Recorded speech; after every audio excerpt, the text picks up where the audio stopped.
오늘 말씀의 제목인데요. 한번 따라해 주시겠어요? 광야에서 주시는 은혜. 네. 주께서 광야에서 주시는 은혜가 있습니다. 잘 아시다시피 광야는요, 낮에는 덥고 밤에는 한없이 추운 곳이잖아요. 그곳에 마실 물도 없고 먹을 양식도 없고 가끔씩 강도가 나타나고 맹수들이 우글거리는 사람이 살 수 없는 황량한 사막 같은 거 아닙니까? 그래서 광야는 고통의 장소입니다. 광야는 외로움의 장소이고요. 상처뿐인 곳이 광야 아닙니까? 저 지방에서 목회할 때 우리 권사님 새벽기도 나오면 맨 울기만 하세요. 주님, 이 고통스러운 광야 언제나 끝나는 겁니까? 언제나 받쳐지는 겁니까? 얼마나 안쓰럽고 마음이 아프던지. 인생이 광야라는 겁니다. 인생이. 그래서 노래도 있지요. 광야 같은 세상에 고난의 여정을. 그런데 하나님은 왜 꼭 자기 백성을 광야길로 인도하셨어요? 광야길로. 출급한 이스라엘 백성들 봐보십시오. 40년을 광야길로 인도하지 않았습니까? 아브람 역시 갈대아 우르를 떠나 광야길로 인도하셨고요. 모세도 40년간, 다윗도 13년간 하나님의 광야에 던지셔서 연단받게 하셨어요.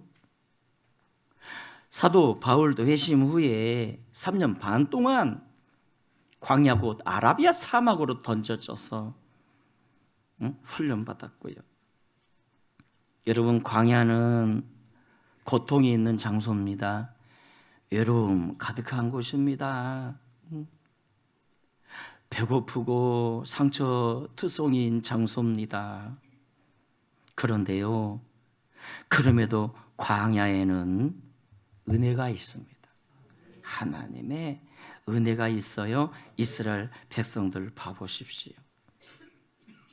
광야를 진행할 때 불기둥, 구름기둥으로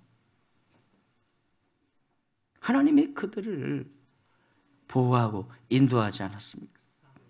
그 불기둥, 구름기둥이 하나님의 임재고 은혜 아닙니까? 은혜. 광야에는 은혜가 있습니다. 여러분, 우리나라가 6.25 전쟁을 겪고 얼마나 힘들어졌습니까? 그냥 굶어 죽는 사람도 많았고 보릿고개를 겪으면서 사람들의 최대 인생 목표가 배불리 먹는 거 아니었습니까? 광야였어요. 그런데 그런 광야 때에 사람들이 힘들어지자 하나님을 찾기 시작합니다. 교회마다, 기도원마다 기도 소리가 멈추질 않았고요. 결과가 뭐죠? 그 반세기 만에 이 대한민국이 5만 명, 6만 명의 선교사를 전 세계에 파송하지 않았습니까? 그런데 너무 일찍 샴페인을 터뜨렸나요? 광야가 끝나고 가나안에 이르자 이제 잘 살게 됐다면서 사람들은 하나님을 찾지 않습니다. 교회마다 기도마다 기도 소리가 줄어들었대요. 결과가 뭐죠? 그 파송한 선교사 3분의 1이 도로 한국으로 귀화했고요. 왜? 선교비 보내주는 교회들이 줄어들었다면서. 교회마다 3분의 1 성도가 줄어들었고요. 축복이 가나안에 있는 줄 알았는데, 와, 광야가 축복이었습니다. 은혜는 배고픈 광야에 있는데 광야가 사라지니까 은혜도 사라졌습니다. 여러분, 하나님이 대부분 우리를 만나 주실 때 광야에서 만나 주셨잖아요. 아브라함도 이삭도 야곱도 요셉도 모세도 엘리야도 광야에서 만나 주셨잖아요. 귀신 잡는 해병대라는 전설을 만들어낸 이 김성은 장군이 국가 내란 음모죄라는 죄명을 쓰고 사형 선고를 받고 이제 감옥에서 사형 죽음을 기다리는데, 기도하시는 그의 어머니 권사님이 성경책 한 권 덜렁 그에게 던져주면서 이렇게 말씀합니다. 아들아, 이제 기회가 왔다. 네가 하나님을 만날 기회가 왔다. 이거 잊고 하나님을 만나라. 부지런히 하나님을 찾으라. 그래야 네가 산다. 그래서 죽을 날을 기다리며 이 감옥에서 그가 성경을 읽으며 기도하며 하나님을 찾았지요. 하나님은 그를 만나 주셨고요. 기적같이 대통령 사면으로 그가 살아나 교회마다 돌아다니며 하나님의 살아계심을 간증하지 않았습니까? 와, 그가 감옥이라는 이 광야에서 하나님을 만났어요. 하나님을. 이번 다니엘 기도회 때 강사였던 김윤진 전도사님이라고, 와, 초등학교 중학교 때 얼마나 따돌림을 받고 왕따를 당하고 괴롭힘을 받던 그가 이제 또 고등학교를 다니게 되는데, 보니까 직장생활을 하면서 고등학교를 다닌 것 같아요. 저주받은 가문과 같은 그런 암울한 미래가 보이지 않는 그 어머니의 수고와 그런 가정의 형편을 보면서 낙심하고 절망한 가운데 그녀가 원망하게 되네요. 그래서 세상의 죄 가운데, 방황 가운데 자신을 던져버렸다가 죄에 대한 가책이 느껴지고, 그래서 자살을 결심하고 시도하려는데, 주님이 이렇게 음성을 주시네요. 윤진아, 나는 어떡하니? 네가 죽으면 나는 어떡하니? 내가 너를 위해 몸부려 피 흘려 구원했건만, 너와 평생에 함께하고 있건만, 네가 죽어버리면 나는 어떡하니? 그 음성을 듣고 깨달은 거예요. 저주받은 인생 같은 이 광야에 주님이 함께 하셨구나. 그렇다면 내 인생에 희망이 있는 거 아닌가? 다시 일어서서 어떻게 주님을 기쁘게 할까 묻는 가운데 그가 찬양을, 노래를 공부하게 되고 지금 찬양 사역자로서 얼마나 귀하게 쓰임 받습니까? 그분이 찬양하면 글쎄요, 노래를 그렇게 잘하는지는 모르겠지만 주의 임재가 가득하지 않았습니까? 여하튼 우리나라 최고의 이 찬양 사역자라고 하니,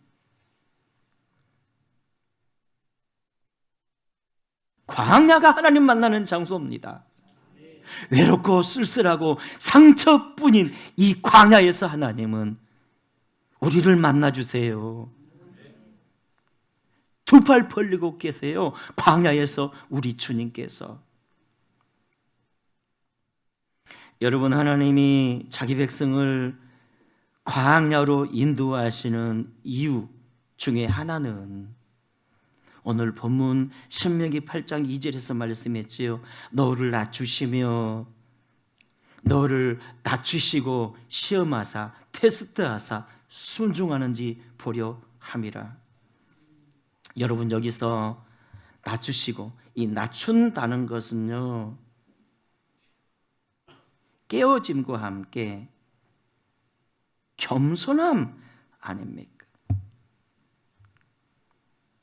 깨어지고 낮춰져야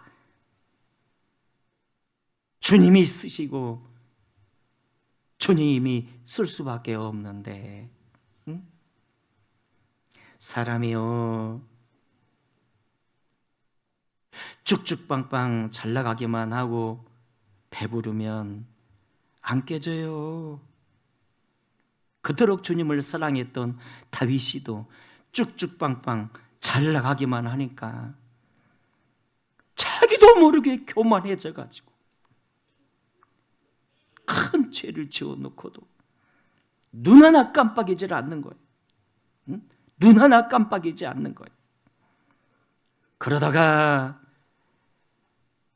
그에게 광야가 왔어요. 압살롬이가 반역을 일으키고 그냥 다윗이가 맨발로 도망을 가고 머리를 풀어제끼고 막 피신을 가는데 신하들은 거의가 그를 떠나고 백성들은 손가락질을 하고 다윗이가 이제 망했다면서. 그러다 보니까 그가 깨어지고 낮아지고 주님을 찾게 된 거 아닙니까?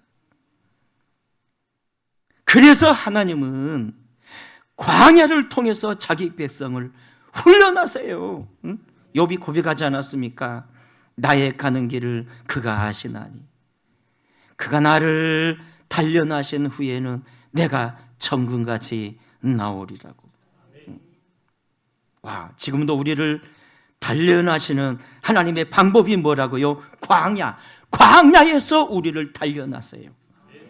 광야에서 춥고 배부르고 춥고 배고프고 상처 입고 욕먹고 손가락질 받는 그 광야에서 주님이 나를 낮추세요. 또한 하나님이 자기 백성을 광야로 인도하신 이유, 시험하시고 복 주시기 위함 아닙니까? 하나님이 복 주실 땐 그냥 주는 법이 없어요. 반드시 광야에서 시험해 보세요. 테스트 해보세요. 테스트. 창세기 22장에 하나님이 아브라함에게 최종적으로 이제 복 주시기 위해 테스트 해보셨잖아요. 아브라함아, 네 사랑하는 독자 이세계를 모리아산에서 번제로 바쳐라. 아니, 사람이 그래도 그렇지 어떻게 자기 아들을 번제로? 응? 그것은 하나님의 시험이었습니다. 테스트였습니다. 와, 그는 긴 광야 생활을 통해서 훈련이 되어졌고요, 깨어졌고요. 그래서 순종하네요. 이삭이를 모리아산까지 데리고 가서 결박시키고 그를 향해 칼든 손을 찢겨들 때 주님이 막으셨죠. 아브라함아 멈춰라. 네가 네 사랑하는 독자 이삭이라도 내게 아끼지 아니하였으니 이제야 내가 네가 하나님을 경외하는 줄 알았으므로 복을 시행하겠다. 따라합시다. 이제야.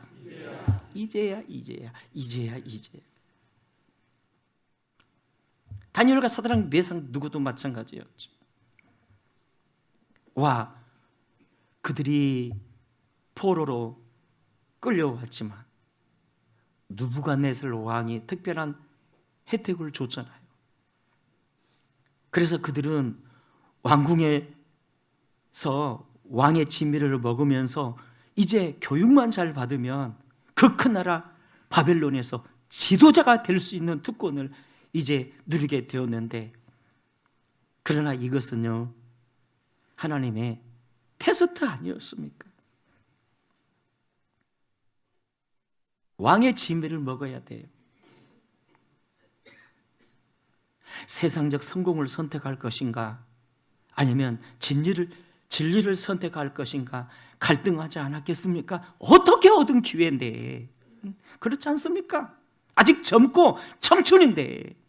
그럼에도 그들은 진리를 선택했어요. 왕의 진미를 거절하고 하나님을 택했을 때 결과가 뭐죠? 하나님이 그들의 평생을 책임져 주시고 더 높여주시지 않았습니까? 광야는 그들의 시험 장소였습니다. 그들이 시험에 합격하자 하나님이 그때부터 복을 시작하셨어요. 다윗도 그런 시험이 있었죠. 여러분, 다윗에게 있어서 광야는 사울 아니었습니까? 그냥 십수년 동안 쫓아다니 죽이려고. 다윗이 뭔 잘못을 했다고. 그럼에도 다윗이 사울을 죽일 수 있는 기회가 두 번 있었잖아요. 굴에서 아비새가 말합니다. 죽은 지금 사울을 죽이셔야 합니다. 그래야 주군께서 편하게 왕이 되실 수 있습니다. 예? 죽이셔야 합니다. 하나님이 주신 기회입니다. 근데 다윗은 알았어요. 그게 하나님이 주신 기회가 아니라 하나님의 시험 현장이었다는 것을. 여호와께 기름 부음 받은 자를 어찌 내가 죽일 수 있느냐. 그 시험을 통과하고 나자 하나님이 그를 이스라엘의 등불로 쓰셨어요. 이스라엘의 등불로. 왜 하나님이 광야를 주신다고요? 시험하여 테스트하여 복을 주시기 위함이라. 너를 낮추고 깨어져야 쓰세요. 너를 낮추고 죽이고 겸손케 만들어서 마지막 시험, 그럼에도 나를 따르는지 순종하는지 테스트하여 복을 주시기 위함이라. 때문에 우리 인생에서 광야를 만났을 때 우리가 해야 할 세 가지가 있습니다. 첫째는 말씀을 하나님 앞에 기도하여 말씀을 받으셔야 합니다. 말씀을. 에레미야 33장에서 주님이 말씀하셨죠. 이를 행하는 여호와, 그것을 지어 성취하는 나 여호와가 말하노라. 너는 내게 부르짖으라. 내가 내게 응답하겠고. 어떻게 응답하죠? 크고 비밀한 일을 내게 보이리라. 크고 비밀한 일, 그게 뭔지 아세요? 크고 비밀한 일, 그게 뭐냐면 나를 향해 하나님이 이루실 말씀을 주신다는 거예요. 말씀을 주신다는 거예요. 푸른 마르고 꽂힌 시대나 여호와의 말씀은 영영이 서리라. 비와 눈이 하늘에서 내려 땅을 적시며 땅으로 하여금 열매 맺게 하는 것처럼 하나님 말씀이 우리 안에 들어오면요, 우리를 형통케 해요. 어떻게 형통하게 만들죠? 말씀은 성취의 능력이 있거든요. 그래서 여러분, 광야를 만났을 때 가장 중요한 게 있어요. 말씀을 받으세요. 말씀을 붙잡으세요. 말씀을요.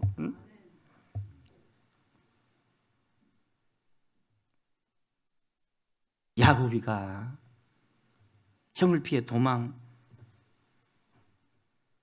도망치다가 그 광야에서 베델에서 돌을 베개 삼아 잠을 잘 때 하나님이 그곳에 오셔서 꿈을 통해 만나 주시고 뭘 주셨죠? 말씀을 줬잖아요. 말씀을. 그 말씀이 이루어졌어요? 안 이루어졌어요? 이루어졌어요. 이루어졌어요. 광야를 만났을 땐 말씀을 받으세요. 부르짖어 기도함으로 말씀을 받으세요. 말씀을 붙잡으세요. 또한 둘째, 우리가 인생의 광야를 만났을 땐요, 그럼에도 순종하셔야 합니다. 대개가 광야를 만나면요, 원망하고 불평하잖아요. 엘리야도 그러는데 뭐 로덴나무 아래에서 막 나를 죽여주십시오.